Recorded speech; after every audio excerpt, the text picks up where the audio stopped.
And so when we think about more generally in the workplace and business, um, I'll continue with you, Mazen. What do you see in terms of people taking inner leadership and self leadership?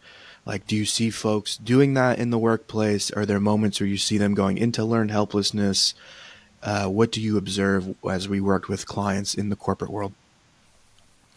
The first honestly thing that now popped up is like the moment we say and believe, but my boss did it, but my leader, the moment we start believing in leaders outside of us, believing in authority outside of us that oblige us to do something that we really not ready for it, we don't have the talent for it, or the moment where we put our power outside of us is the moment we start to blame outside of us. Actually, it's a trick we do. It's really easy to put my power outside. I can blame something. But if I go and remind you, but Mino, your power is inside of you, you'll be like, oh, but who to blame? I want to blame my mother. I want to blame the neighbor. I want to blame my boss. I want to blame my partner. Once the power inside of us, you have, by fact, by truth, to search for what is right for you and how to respond. So you search for the truth of the event, of what you really need, and then you find ways to express it. But when the power is outside, you are, use the good term, you are taken by fear, the power of fear, the power of split, the power of separation, the power of like, they did it. Poor me. The moment, poor me. Nobody knows how great I am. Nobody knows my talent. Poor me. Like, but do you know? If you know, take it back. And find a way to express who you are by responding and not by reacting. So I'll ask Krisana one more question, which is to end a little bit more on a positive note. If you were to imagine a business where everyone was tapped into their self leadership, inner leadership, what do you feel that would enable the company to achieve?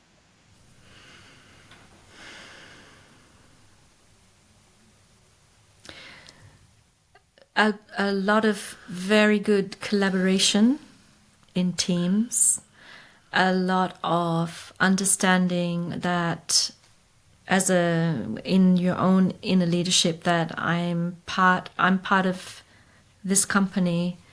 I know my role, I know my talents, my tasks, and communication you would be very good. There would be a lot of collaboration, there would be a lot of understanding how to be a team player, also understanding how to be in your role, and also understanding the bigger picture than there's you, but where are we all going? What's the mission? What's the goal? We're all in this together, and I do my part, but where are we all going with this? And it's yes, this is really healthy self leadership. You really enjoy to work with teams. You know your place. You know to support. There's reciprocity. You also understand when you know there's boundaries, when you've overextended your boundaries, when to pull back in. Healthy communication. If there's conflict, it's very easy to find resolution.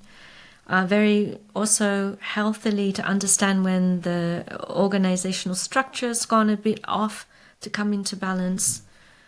And you're also in check when it's work time, and now I leave that and I go home to enjoy with my partner, my friends, my family, take care of myself.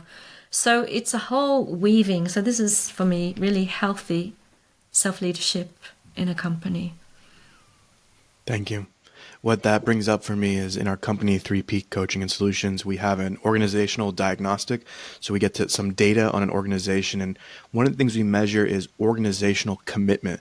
So why are people staying at this job? And there are four things. One is you really love your job. There's a happiness factor. The others are a sense of obligation. Like I have to stay because I'm loyal to the people around me or the company. The other one is fear. So I'm afraid to leave because there's not a lot of opportunities out there or I might get reprimanded. In this moment, I can't remember the fourth element. But the point is, when we look at why people stay, if they're staying out of obligation, out of fear, then the actual performance of the company tends to go down quite a bit. So if we're actually working from that inner leadership space because we are able to take responsibility for what we want and to healthily communicate that and negotiate that ourselves and the team, there's a lot of high productivity and efficiency within companies. When we're all afraid or full of guilt, then it becomes very difficult to actually healthily communicate and get positive outcomes in the workplace. So to end the podcast, I'm going to ask Mazen the same question, which is, in a minute or two, can you tell me if everyone in a company were to have really nice inner sense of leadership, what do you feel like that company would be like for you to work in?